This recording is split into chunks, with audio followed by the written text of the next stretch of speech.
Voilà. Alors, bonjour mes frères et sœurs en Christ.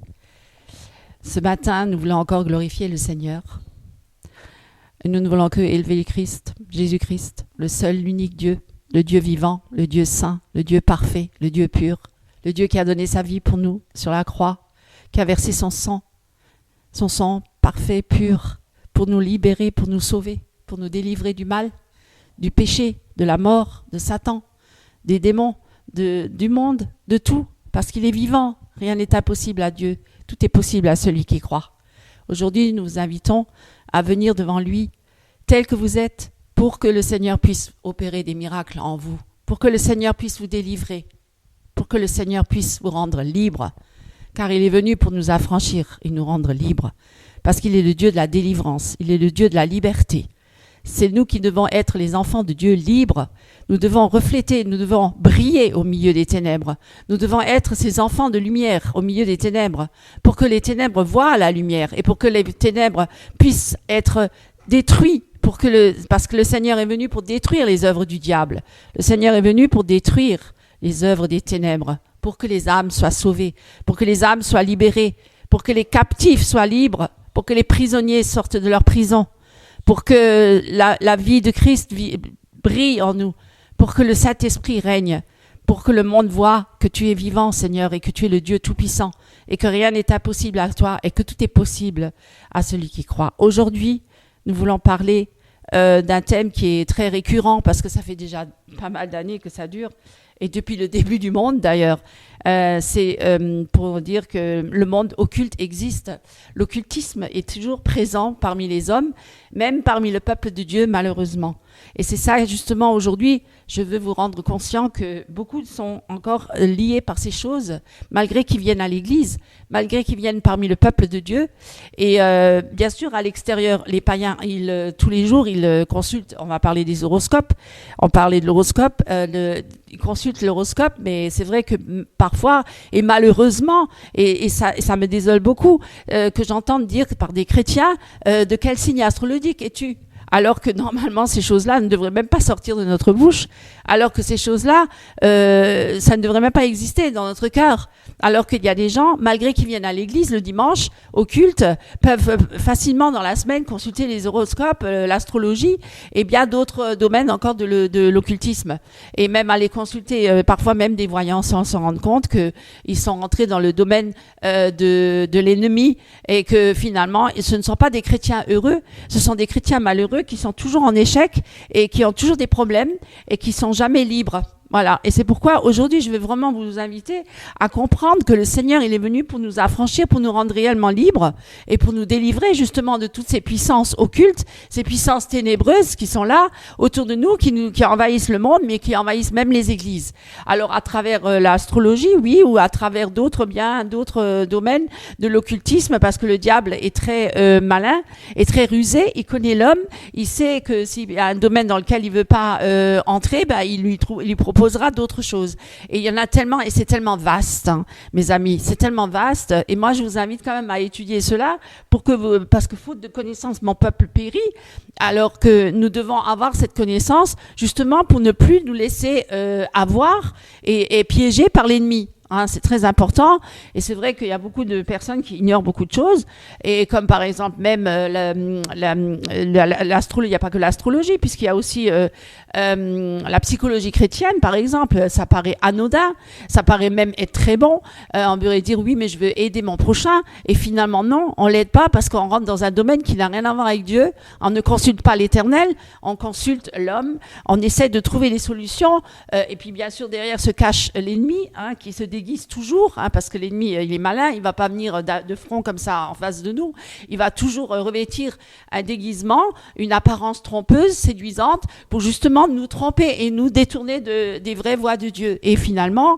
pour nous amener dans des voies pernicieuses, et puis finalement dans la perdition, et parfois jusqu'à l'éternité dans la perdition éternelle, malheureusement. Voilà, et beaucoup de personnes se perdent comme ça, et malheureusement parmi le peuple de Dieu aussi. Et c'est pourquoi aujourd'hui je veux avertir le peuple de Dieu qu'il faut qu'il revienne pleinement à lui et que son cœur lui soit entièrement consacré et qu'il n'aille pas consulter des astrologues ou des psychologues ou toutes sortes de voyants ou toutes sortes de dérives sectaires ou toutes sortes de mouvements qui sont gnostiques ou ésotériques ou le yoga et bien d'autres encore. Et on peut aller même plus loin. Aujourd'hui, ce qui se répand énormément dans les églises aussi, c'est la pensée positive, bien sûr. C'est de dire que voilà, ce que tu penses, ce que tu désires, tu vas l'obtenir, tu vas le prononcer de ta bouche, et puis ce que tu dis de ta bouche, ça va s'accomplir.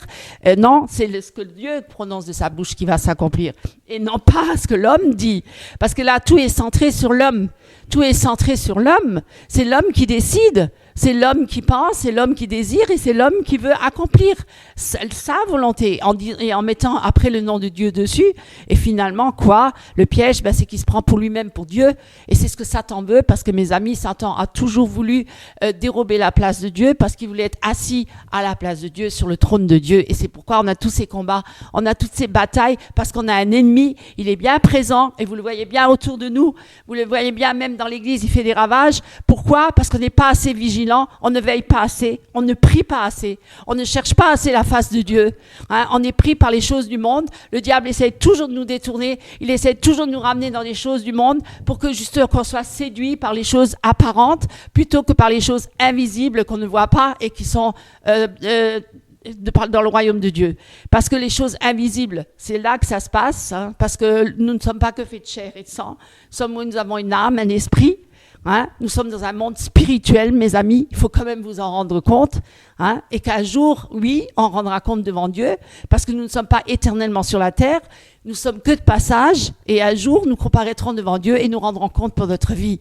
Qu'est-ce que nous avons fait par rapport à Dieu et par rapport à notre vie? Est-ce qu'elle était consacrée à Dieu ou est-ce qu'elle était plutôt en train de virevolter une fois à droite, une fois à gauche, une fois dans le monde, une fois avec Christ, une fois là, le dimanche avec Jésus, le samedi avec peut-être ma chair et dans le reste de la semaine avec le monde? Est-ce que, mes amis, regardez-vous et examinez-vous. Moi, je vous exhorte vraiment à être sincère.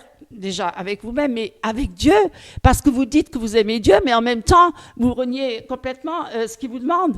Vous n'obéissez même pas. Vous cherchez quand même des secours, des méthodes humaines, vous cherchez un autre moyen que de consulter Dieu. Vous essayez de consulter l'horoscope, par exemple. Vous essayez de consulter d'autres hommes. Malheur à l'homme qui se confie en l'homme, béni soit l'homme qui se confie en l'Éternel.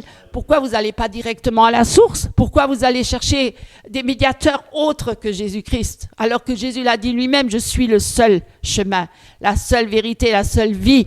Il n'y a pas d'autre chemin en dehors de Jésus-Christ. Pourquoi vous allez encore prendre des autres médiateurs, comme par exemple la Vierge Marie dans l'Église catholique, ou les saints, ou prier les morts, ou alors vous allez consulter les astrologues ou les psychiatres, ou bien vous allez chercher encore d'autres méthodes?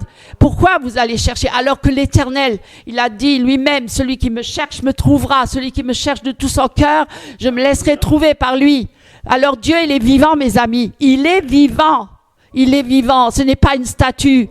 Ce n'est pas une pensée psychologique ou autre, ce n'est pas une invention humaine. Non, Dieu est vivant, il s'est manifesté à travers Jésus-Christ. Il est venu parmi les hommes sur la terre il y a plus de 2000 ans. Il est encore aujourd'hui vivant parce qu'il est assis à la droite du Père, il plaide toujours notre cause. Et il veut que son peuple soit saint parce qu'il est consacré pour lui, parce qu'il a été mis à part pour lui. Et nous ne devons pas nous mélanger avec tout ce qui nous entoure. Nous devons nous sortir de tous ces milieux-là. Nous devons nous mettre à part pour la gloire de Dieu, pour que Dieu soit glorifié et soit élevé, et non pas l'homme, parce que l'homme est périssable, mais Dieu est impérissable. Dieu est infiniment grand, Dieu est tout puissant. Dieu est au-dessus de tout, son trône siège au plus haut des cieux. Cette personne ne peut comparaître devant lui, il serait foudroyé à l'instant même, c'est un feu dévorant. Mais grâce à Jésus-Christ, nous pouvons comparaître devant lui. Nous pouvons venir devant la face de Dieu parce qu'il nous a rachetés, il a payé le prix, il a souffert à notre place.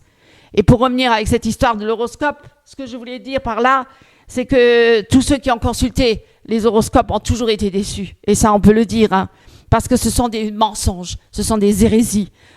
Et quand les gens sont rentrés dans ce domaine-là, ils sont pris dans les filets de Satan. Parce qu'à un moment donné, leur foi n'est pas en Jésus, même s'ils se disent chrétiens. Leur foi est dans les signes de l'astrologie. Leur foi est dans qu'est-ce que l'horoscope me dit aujourd'hui.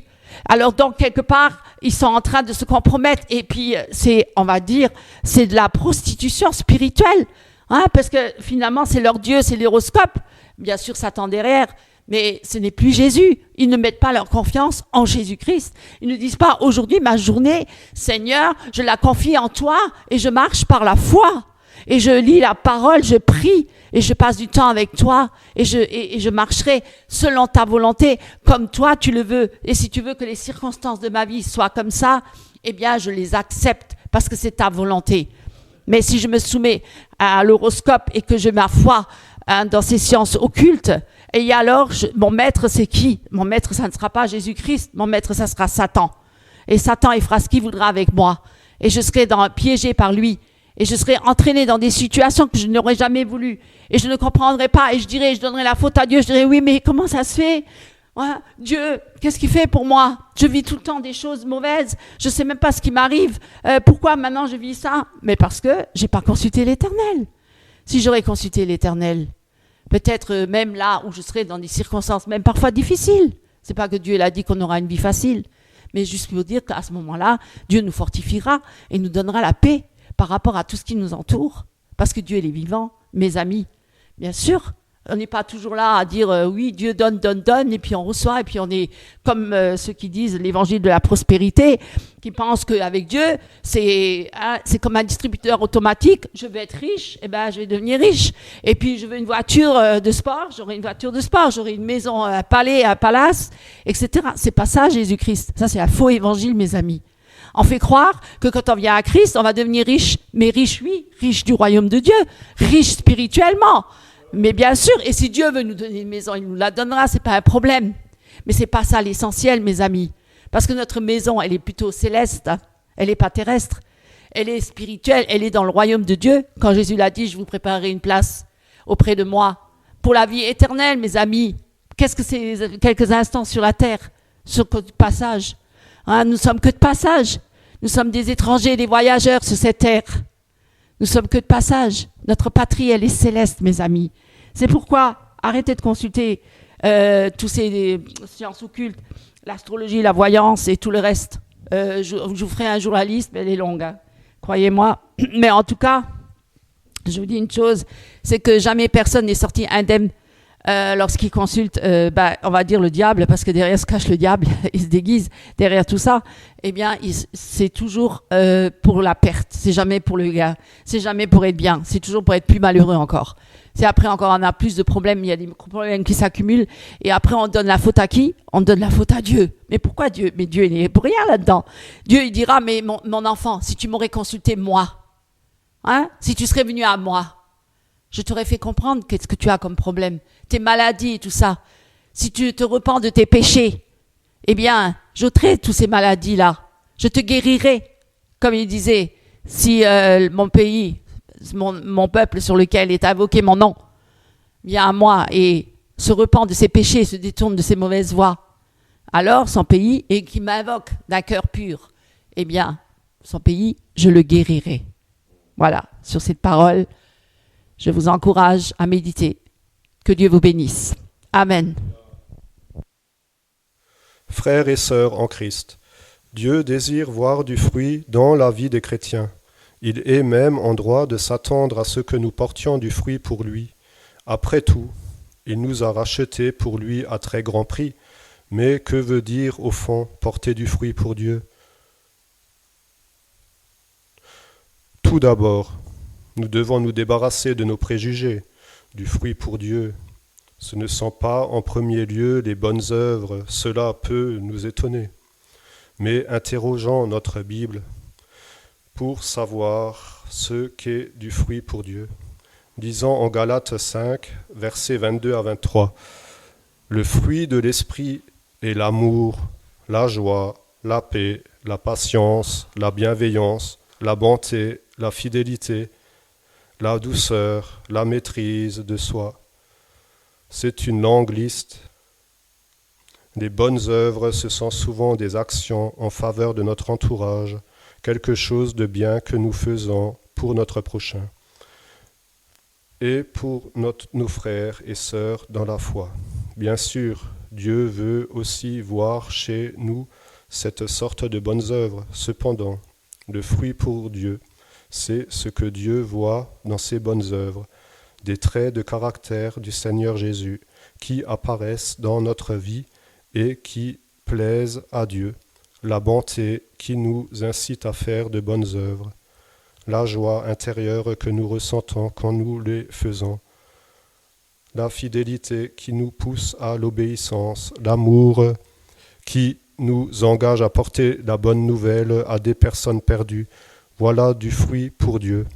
Et alors nous porterons du fruit en toutes bonnes œuvres. Colossiens 1, verset 10. Si Dieu cherche du fruit dans nos vies, ne nous étonnons pas que le diable cherche à produire en nous exactement le contraire. Il veut voir des mauvaises herbes à la place du bon fruit. Quand nous arrachons les mauvaises herbes, nous remarquons qu'il y en a de différentes sortes.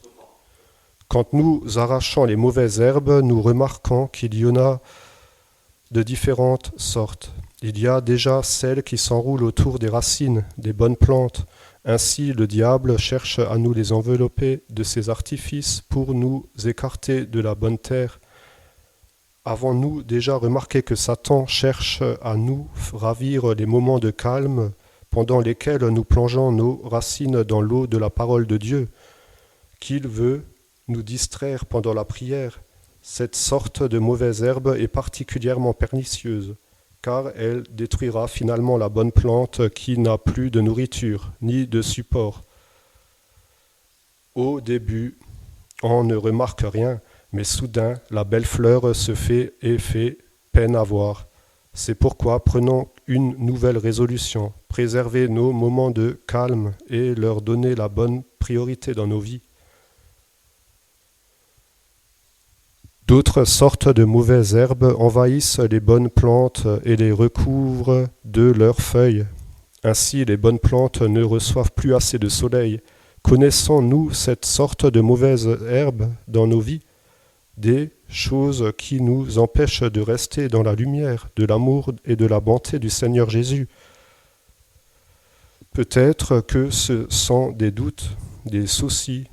Alors nous devrions en faire des sujets de prière et demander au Seigneur Jésus de nous donner la force de rester près de lui dans ces circonstances pour prendre conscience de sa bonté et de son aide. Peut-être aussi que ce sont des péchés non jugés que nous empêchent de rester dans le rayon de soleil de l'amour de Seigneur Jésus. Alors n'hésitons pas un instant et en les confessant, remettant le plus vite possible de l'ordre dans nos vies devant Dieu et les hommes. Autrement, nous ne serons jamais heureux et ne pourrons pas porter du fruit pour Dieu. Il y a enfin cette sorte de mauvaises herbes qui ont une ressemblance frappante avec une bonne plante. Et pourtant, ce sont des mauvaises herbes. Y a-t-il dans nos vies des choses qui ont l'apparence du fruit pour Dieu?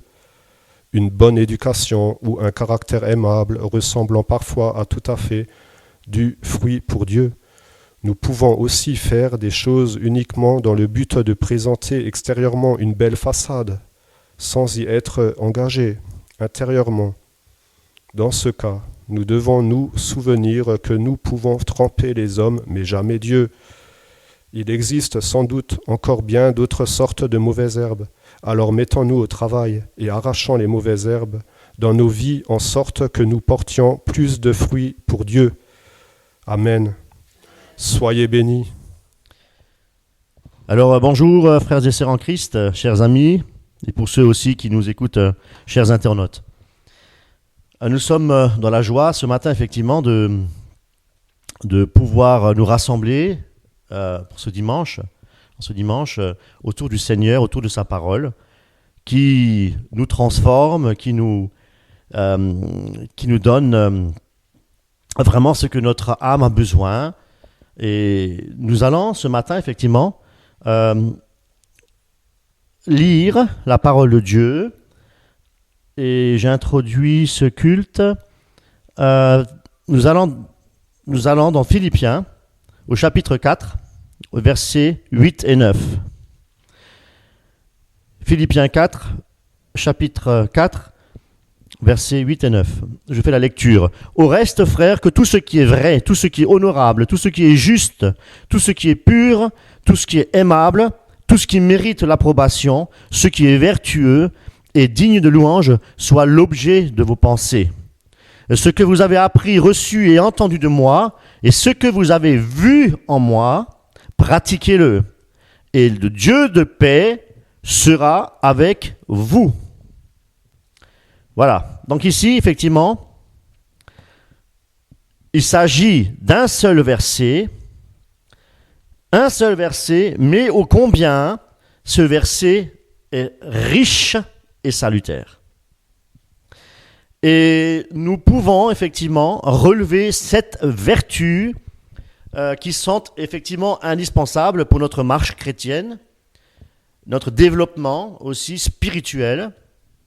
Et nous allons effectivement les approfondir parce que derrière tout cela, mes amis, il y a une promesse merveilleuse. Et cette promesse merveilleuse, c'est la certitude de la présence de Dieu et de nous communiquer sa paix. Non pas notre paix, mais la paix de Dieu. Au verset 9, Paul nous encourage également à mettre en pratique ces différentes vertus que je viens d'énumérer dans le verset 8. Et il se présente également, Paul, comme un modèle à imiter. Et c'est vrai parce que Paul lui-même, dans 1 Corinthiens, au chapitre 11, il dit « Soyez mes imitateurs, comme je le suis moi-même de Christ. » Effectivement, Jésus-Christ est notre modèle par excellence. Et nous voyons effectivement dans ce verset 9 qu'il y a aussi 4 éléments indispensables aussi. Quand il dit, par exemple, le premier élément, lorsqu'il dit « ce que vous avez appris ». Ce que vous avez appris, les Philippiens, effectivement, ont appris beaucoup de choses de par les enseignements, les exhortations, de par les mises en garde et les recommandations de Paul. Et ils ont reçu de Paul aussi la parole de Dieu. Amen. Et ça, c'est merveilleux. Et aujourd'hui, nous avons cette parole. Les écrits sont là, l'écriture est là pour nous enseigner, pour nous fortifier et même pour nous purifier. Parce que si nous n'avions pas la parole de Dieu, nous n'aurions même pas connu Jésus-Christ. On est bien d'accord. Amen. Donc la parole de Dieu est indispensable pour la foi chrétienne, mes amis. Ce que vous avez entendu de moi, il dit aussi, eh bien, qu'est-ce qu'on a entendu de l'apôtre Paul ? Eh bien, les enseignements de Dieu reçus par révélation. Dieu s'est révélé à l'apôtre Paul, ne l'oublions pas.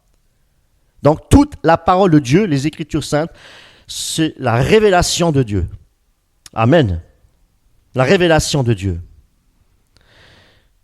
Et il s'agit aussi pour l'apôtre Paul, donc lorsqu'il dit « Vous avez entendu de moi ».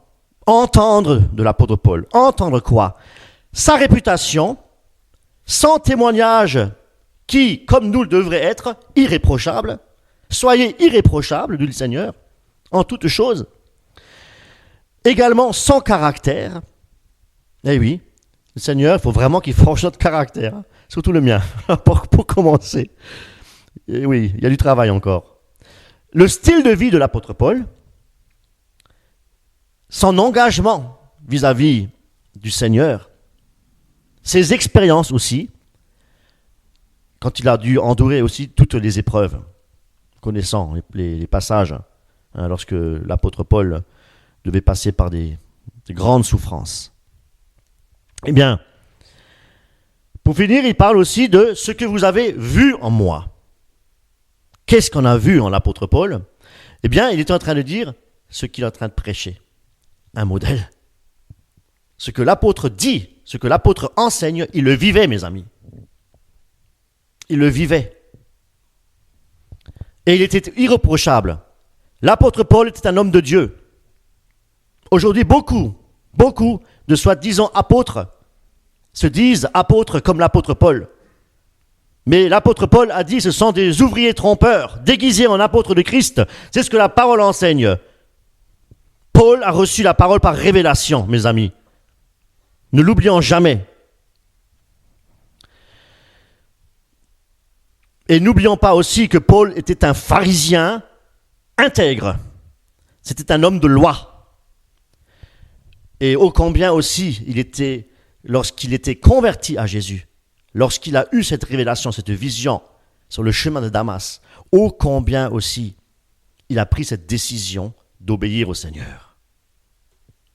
Quel modèle, l'apôtre Paul. Et l'apôtre Paul était irréprochable. C'est vrai, je pense que nous sommes encore très très loin de lui ressembler. Il a dit, soyez mes imitateurs. Nous avons des modèles, encore aujourd'hui sur cette terre. Il y a certainement des personnes que nous ne connaissons pas, qui même ont une relation avec le Seigneur et qui font de grandes choses, mais ils sont dans l'ombre. Ils ne se montrent pas. Ils ne sont pas là pour montrer leurs prestations. Non, ce sont des gens qui travaillent dans l'ombre pour le Seigneur. Et il y en a. Et c'est vrai que toutes ces vertus-là, que j'avais énumérées au verset 8, nous allons maintenant les approfondir. Et comme je vous disais, Paul les a pratiquées avec persévérance. Il a dit, celui qui persévérera jusqu'à la fin sera sauvé. Et il travaillait avec crainte et tremblement. Voilà notre devise, mes amis. Voilà notre travail. Et nous voulons travailler dans l'œuvre du Seigneur, non pas pour avoir le salut. Nous sommes sauvés par grâce et par la foi en Jésus-Christ. Et c'est parce que nous sommes sauvés, je ne cesserai de le dire, que nous travaillons pour le Seigneur. C'est parce que nous sommes sauvés que nous persévérons et que nous travaillons pour le Seigneur. Nous ne travaillons pas pour le Seigneur pour être sauvés. Mais nous travaillons pour le Seigneur parce que nous sommes sauvés. Amen. Vous voyez la grande différence, mes amis? C'est une grande différence. Ce n'est pas par les œuvres que je vais travailler pour être sauvé. Mais c'est par la foi en Jésus-Christ, parce qu'il m'a sauvé, parce qu'il est mort sur la croix et nous a arraché les ténèbres, que nous pouvons aujourd'hui le servir avec, comme disait Paul, crainte et tremblement. Amen. Parce que c'est un Dieu tout-puissant. C'est un Dieu d'autorité. Amen. Sur toutes les principautés. Voyons à présent la première vertu. Paul dit que tout ce qui est vrai soit l'objet de vos pensées. La vérité vous affranchira, vous rendra libre du Seigneur. Et ce qui est vrai, ce n'est pas faux. Le contraire de la vérité, c'est ce qui est faux. Et ce qui est faux, c'est le mensonge. La vérité, cela ne fait-il pas penser à l'armure du chrétien, quand Paul disait « Ayez à vos reins la vérité pour ceinture ». Éphésiens. Maintenant, il ne faut pas oublier que le chrétien est engagé dans une guerre spirituelle. Nous sommes des combattants pour le Seigneur. Quand Paul dit « Ayez vos reins, la vérité de la ceinture », eh bien, cela veut dire que nous devons nous battre pour la vérité. Contre qui? Contre les ruses de Satan. Et puis aussi notre chair. Cette maudite chair, qui est l'héritage de la désobéissance, due par la désobéissance d'Adam et Ève. Nos premiers pères, nos ancêtres. Eh bien, Jésus-Christ est le chemin et la vérité. Et la vie. La vérité. si nous ne sommes pas dans la vérité de la parole de Dieu, eh bien, nous risquons d'être emportés, on dit la parole de Dieu, on le dit, à tout vent de doctrine. Et par qui? Par la tromperie des hommes, la Bible est claire, hein. Par la tromperie des hommes, par la séduction et par les doctrines de démons. Vous voyez? Si nous ne sommes pas dans la vérité, nous sommes dans l'erreur. Bien. Notre appui, c'est Christ. Pourquoi? Parce qu'il est la vérité. Nous voulons avoir notre appui dans quelque chose qui est vrai. Hein? Jésus-Christ, il est ressuscité des morts, c'est la vérité. Hein? Oui. Et nous sommes les citoyens des cieux. Nous sommes assis avec Christ dans les cieux. C'est une vérité, mes amis.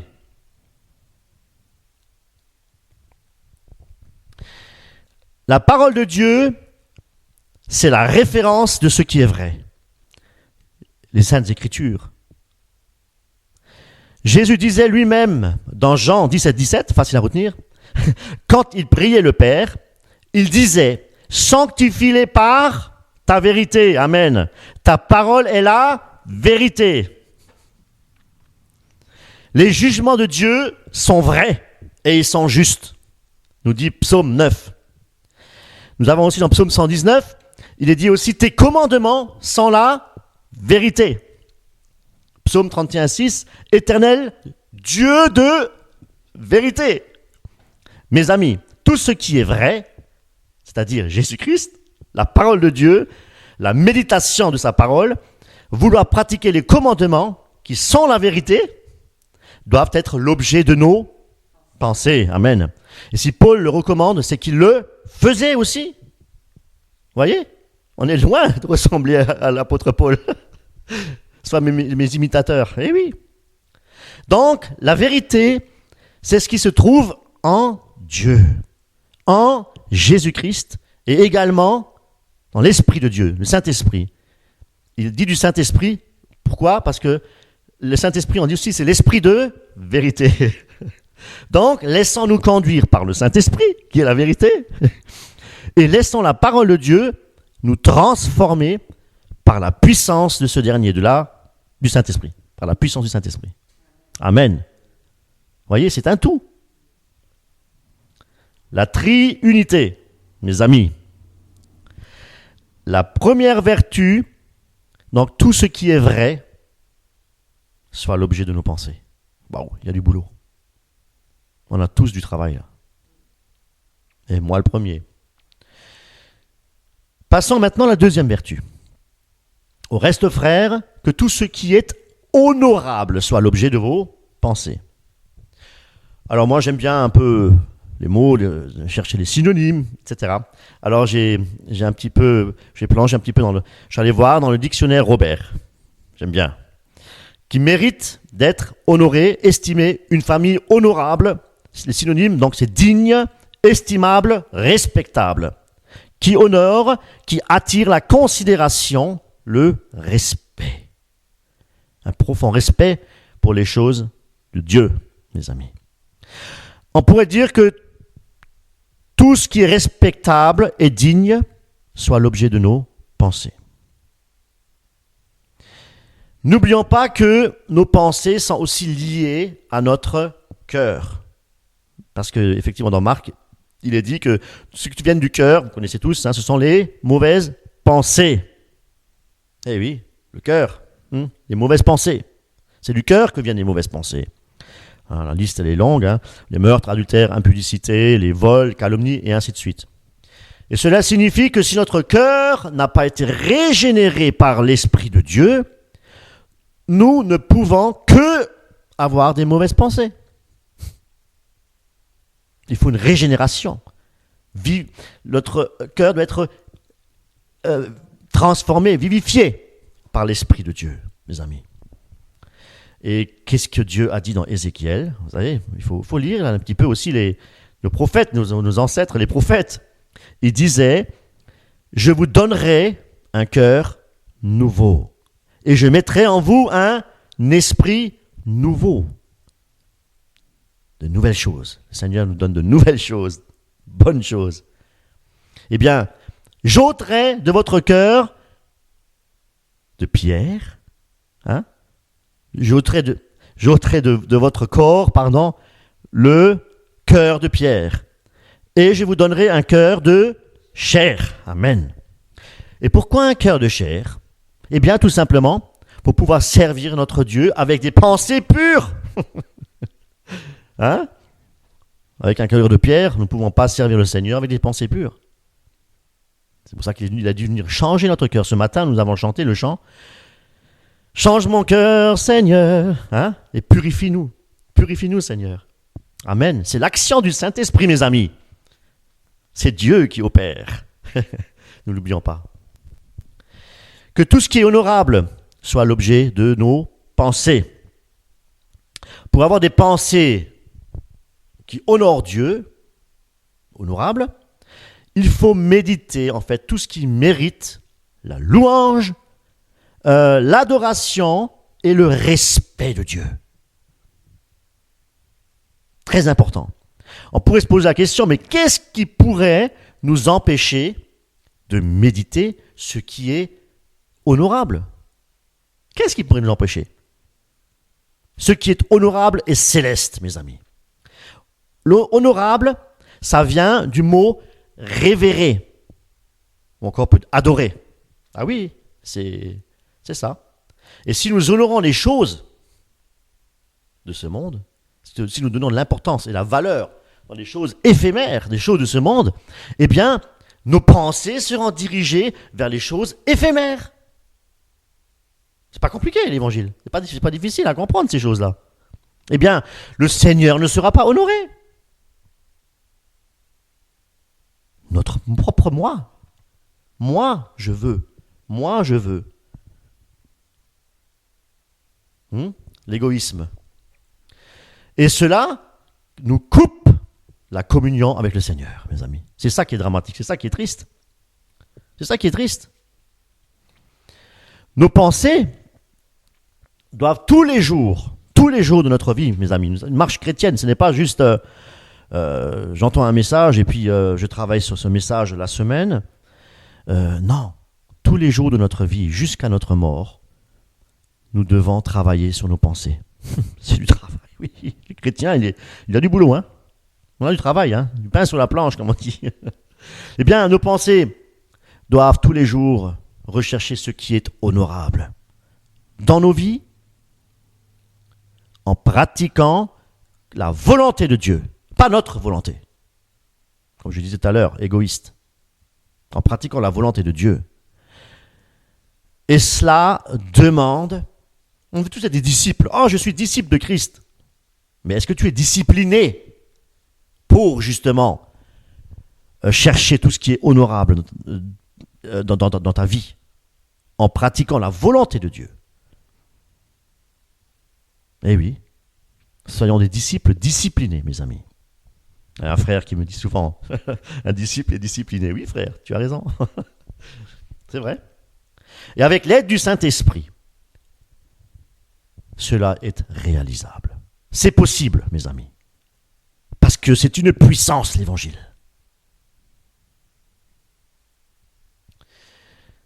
Et Paul l'a expérimenté, c'est pour ça qu'il peut en parler.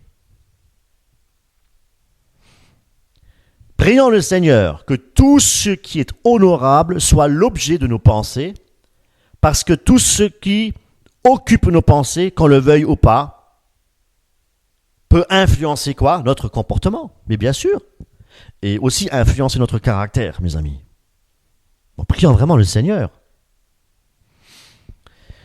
Et si nous ne travaillons pas à notre salut, pas pour être sauvés, parce que nous sommes sauvés. Nous aimons le Seigneur, nous voulons travailler à notre salut, et je pense que nous souhaitons aussi recevoir une récompense.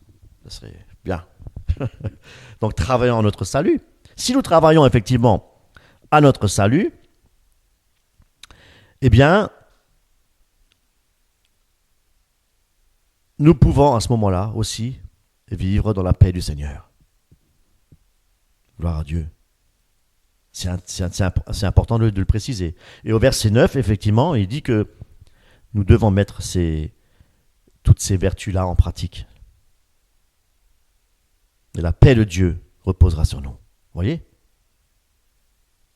Et la paix de Dieu, ce n'est pas la paix des hommes, mes amis. Quand même vous passez par des tribulations, quand même vous passez par des moments très difficiles, si vous mettez la parole de Dieu en application, la paix de Dieu sera avec vous. Si je passerai même par la vallée de l'ombre de la mort, je ne crains rien, car Christ est avec nous. Si nous mettons en pratique sa parole et nous gardons ses commandements, le Seigneur sera avec nous. Eh oui. Passons maintenant à la troisième vertu. Alors, que tout ce qui est juste soit l'objet de vos pensées. Waouh! En Christ, il y a justice et paix. Vous voyez, mais on est christocentrique. Tout est en Jésus-Christ, mes amis. Tout est en Jésus-Christ. Toutes les vertus sont en Jésus-Christ, mes amis. La vraie justice est toujours en relation avec notre Seigneur. Toujours. Et si nous disons chrétiens, si nous disons disciples de Christ, eh bien nous devons revêtir la justice de Christ. C'est-à-dire que nous devons reconnaître que Dieu nous a justifiés et que Dieu nous a pardonnés et purifiés. Et c'est par l'obéissance parfaite de Christ jusqu'à la mort sur la croix et par son sang qu'il a versé pour la rémission des péchés, eh bien, qu'il nous a lavés, qu'il nous a purifiés, que nous pouvons obtenir la justice. Dieu est juste. Et Dieu nous considère aussi maintenant comme justes, car nous avons été justifiés par le sang de l'agneau. Il a porté des péchés sur lui, notre condamnation. Il nous a délivrés. Eh bien, comme Christ n'a jamais péché, il a pu nous justifier. C'est pourquoi tout ce qui est juste soit l'objet de nos pensées, et rappelons-nous aussi, frères et sœurs, que Christ, il s'est livré vraiment pour nos offenses.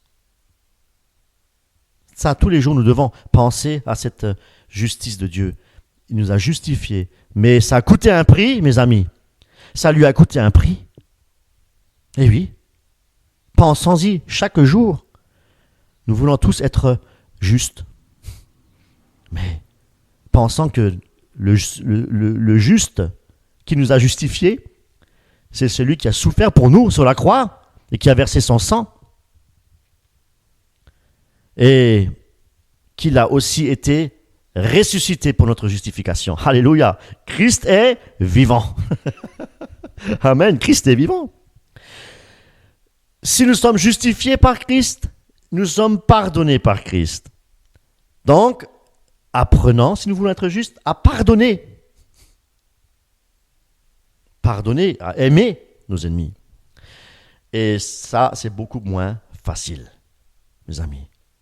Un petit litige, une petite dispute, et on est aigri, et puis on murmure, on n'est jamais content. Voilà, on n'est jamais content, on veut toujours avoir raison, etc. Non. Le pardon existe. Et je pense que si nous voulons être justes, ôtons d'abord la poutre qui est dans notre œil. C'est facile, on a trop tendance à critiquer, à juger les personnes et que nous ne connaissons même pas au fond. Nous ne connaissons même pas nous-mêmes, mes amis. Il n'y a que Dieu qui nous connaît. Que Dieu seul qui nous connaît. Dieu seul connaît nos pensées. Alors que tout ce qui est juste soit l'objet de nos pensées, mes amis. Eh bien, nous devons refléter Christ. Si nous voulons que la justice soit l'objet de nos pensées. Eh oui. Nous serons à ce moment-là un bon témoignage et pour les gens du dehors, pour la famille, hein, et Christ sera aussi glorifié. Vous voyez mes amis, pour être juste, il faut pardonner. Et lorsque nous pardonnons, eh bien, le Seigneur se réjouit et sera glorifié. Et nous porterons aussi un bon témoignage dans notre famille, autour de nous, au travail, etc. Quatrième vertu, que tout ce qui est pur soit l'objet de vos pensées. Ici, l'apôtre Jean, dans sa première épître, dit que nous devons nous purifier parce que Dieu est pur. Mais de quoi devons-nous nous purifier? Eh bien, dans 2 Corinthiens, chapitre 7, Paul dit « Purifions-nous de toute souillure de la chair et de l'esprit. » Donc, les pensées. Vous voyez, qu'il faut savoir, c'est que ce n'est pas parce que Dieu a accompli en nous l'œuvre de purification que nous n'avons plus besoin de nous purifier tous les jours de notre vie, ce qui est complètement faux. La purification doit se faire au niveau de la chair et de l'esprit, c'est-à-dire de l'intérieur de notre corps et de l'extérieur. Dans Matthieu 8, il est dit aussi « Heureux ceux qui ont le cœur pur, car ils verront Dieu. » Vous voyez, pour voir Dieu, il faut avoir un cœur pur. Pour voir le Seigneur, il faut avoir le cœur pur. La pureté, c'est une vertu, un caractère de Dieu, mes amis. Et c'est vrai que dans un psaume, il est aussi dit que les paroles de l'Éternel sont des paroles pures. Comprenez? Donc, en lisant les Écritures, nous purifions aussi notre esprit. Vous comprenez? Donc, c'est important de lire les Écritures. Nous devons aussi être très vigilants. Le monde ne nous offre pas des choses pures. Mais bien au contraire, nous sommes dans ce monde influencés dans les choses du mal ténébreuses. Nous ne devons pas participer, mais nous sommes influencés par des affiches, par beaucoup de choses publicitaires, par des choses que nous voyons de nos yeux. Et nos pensées peuvent en être affectées. Nous devons rejeter les pensées impures, les pensées mauvaises qui traversent notre esprit en voyant des choses, en entendant aussi des choses. C'est aussi par l'ouïe, nous entendons des choses et c'est vrai que nous devons purifier nos pensées parce qu'en entendant, ça peut aussi affecter nos pensées. Voir, entendre, et c'est pourquoi nous devons nous nourrir de la parole de Dieu pour nourrir nos pensées des choses célestes, mes amis, des choses qui viennent de Dieu.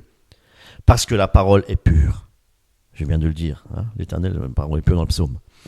Et c'est très important donc de lire les Écritures pour que notre esprit, nos pensées, soient occupés aux choses pures. Voyons à présent la 5e vertu, tout ce qui est aimable, tout ce qui soit l'objet de vos pensées. Aimable. C'est-à-dire que nos pensées doivent être agréables au Seigneur. Alors, qu'est-ce qu'on peut utiliser comme synonyme de aimable? C'est la bienveillance, la générosité, j'ai noté, la patience et la douceur. Et nous devons effectivement concentrer nos pensées sur ce que Dieu aime, ce qui plaît à Dieu, et pas ce que nous aimons, et ce qui nous plaît à nous. Nous devons concentrer nos pensées et dire « Seigneur mon Dieu, qu'est-ce que je peux faire qui te plaise aujourd'hui? Qu'est-ce que je peux faire, Seigneur mon Dieu, où tu t'es glorifié, ou que tu aimes? Montre-moi, Seigneur, ouvre-moi les yeux. » Dieu parle, il est vivant. Si nous ne prions pas, si nous nous adressons pas à Dieu avec ces prières, eh bien, le Seigneur ne fera rien. Nous avons notre part aussi, mes amis. Notre part, c'est demander des choses qui honorent le Seigneur. Eh oui. Alors, qu'est-ce qui a, on pourrait se poser la question, qu'est-ce qui a le plus de prix à nos yeux? Les choses de ce monde ou Christ?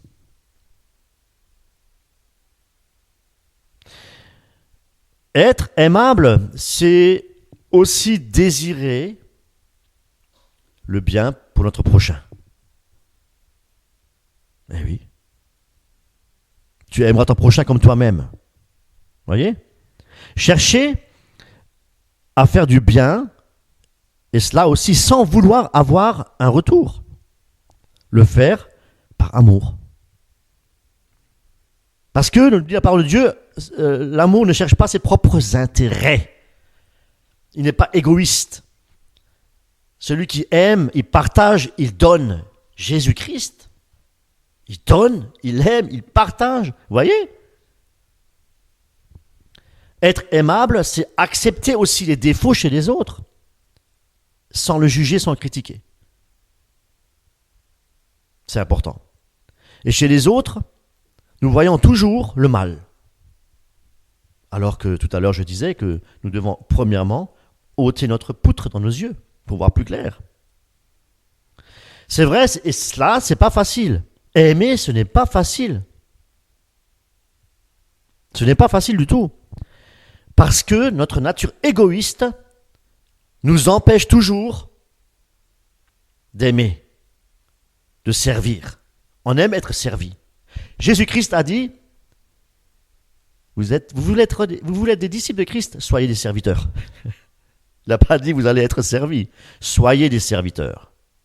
Voilà ce que Christ nous a dit. Et moi je pense que nous sommes plus égoïstes et hypocrites que aimables. Donc je pense que nous avons tous vraiment du travail à ce niveau-là. Et c'est pourquoi, encore, lisons les Écritures et concentrons nos pensées sur ce que la Bible considère comme agréable. Et ce que le Seigneur considère comme agréable. Adressons à Dieu des prières, des requêtes de prière. Comment aimer, Seigneur? Comment réjouir le cœur de mon épouse, de mon époux? Eh oui. Et là, je pense que nous avons tous du travail. Et moi le premier. Être bon, être aimable, c'est rechercher ce qui plaît à Dieu. Lorsque nous nous réjouissons, nous ne nous réjouissons pas pour nous-mêmes. Nous ne devrions pas nous réjouir pour nous-mêmes. Réjouissez-vous en tout temps, mes amis, dans le Seigneur. Si j'aime, je partage pour le Seigneur. Comprenez? Jésus s'est donné sur la croix par amour pour sauver le peuple. Il n'y a pas plus grand amour que donner sa vie pour son prochain. C'est ce que Christ a fait. L'exemple, le modèle parfait, mes amis. Et je pense que nous sommes très loin encore de cela. 6e vertu, que tout ce qui mérite l'approbation soit l'objet de nos pensées. Alors, qui mérite l'approbation? Est-ce seulement au sein des assemblées chrétiennes que de mériter l'approbation? Certainement pas. Même chez les païens. À l'église, c'est facile. Quand tout le monde dit Alléluia, Amen, c'est facile d'avoir l'approbation dans l'église. Mais l'avons-nous à notre lieu de travail? L'avons-nous à l'extérieur? La jeunesse, au lycée, au collège, et partout aussi où le Saint-Esprit nous conduit. Eh bien, ça mérite, ce qui mérite en fait plutôt l'approbation, c'est une conduite irréprochable, exemplaire, comme l'apôtre Paul. Voyez? On parle toujours de l'apôtre Paul, le faiseur de miracles, parler en langue et toutes ces choses. Bien sûr, ok. Bien sûr, chasser les démons, ok. Mais on ne parle pas des 7 vertus. On ne parle pas de l'apôtre Paul comme étant un modèle.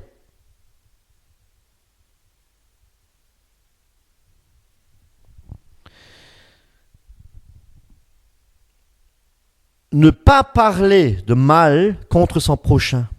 Ne pas avoir de conversation déplacée au travail, au lycée, au collège. Que personne n'a quelque chose à nous reprocher. Oui, eh bien, estimé même de tous, considéré par tous, cela est possible, mes amis. Oui, c'est possible. Si Paul nous le recommande, c'est que c'est possible. Par la puissance du Saint-Esprit. Ne limitons pas la puissance du Saint-Esprit pour nous transformer, pour changer notre cœur.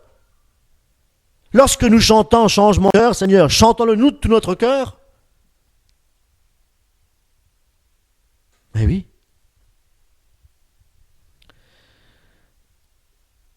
Il serait bon, mes amis, de devenir des adultes spirituels. Des adultes spirituels. Pour chercher, non pas notre volonté. Je veux. Demandez ce que vous voulez, cela vous sera donné. Ok, mais on oublie selon la volonté de Dieu. Ce que Dieu veut pour nous, c'est quoi? C'est quoi? Notre sanctification. C'est quoi? C'est d'être pur. Tout ce que je viens d'énumérer. Les 7 vertus. Alors, je crois qu'on a du travail. Au lieu de chercher le don de prophétie, le don de prophète, et toutes ces choses-là, cherchons à plaire à Dieu. D'abord, cherchons à aimer notre Dieu, le premier commandement. Tu aimeras ton Dieu tout ton cœur, tout ton âme, toutes tes pensées. Vous voyez, les pensées. Que tout cela soit l'objet de nos pensées. Le premier commandement. Il n'a pas dit chercher à faire des miracles, chercher à... Non, mais bien au contraire. Ce ne seront pas ceux qui feront des miracles et des prodiges. Qu'est-ce qu'il leur a dit? Je ne vous connais pas. Vous qui commettez l'iniquité. Pourquoi? Parce qu'ils n'ont pas cherché les vertus de Dieu. Ils cherchent des choses pour briller, pour se remplir les poches. Eh oui, ce sont les faux prophètes, de faux apôtres déguisés en apôtres de Christ, nous dit Paul. Vous voulez être comparable à l'apôtre Paul? Soyez des exemples. Soyez des exemples, soyez exemplaires, soyez disciplinés comme l'apôtre Paul. Marchez dans la sainteté, dans la pureté. Et exercez ces 7 vertus. Que tout cela soit l'objet de vos pensées. Et croyez-moi, si c'est le cas, vous n'aurez plus jamais dans la pensée de devenir quelque chose. Un grand prophète, un grand apôtre des nations, un grand faiseur de miracles.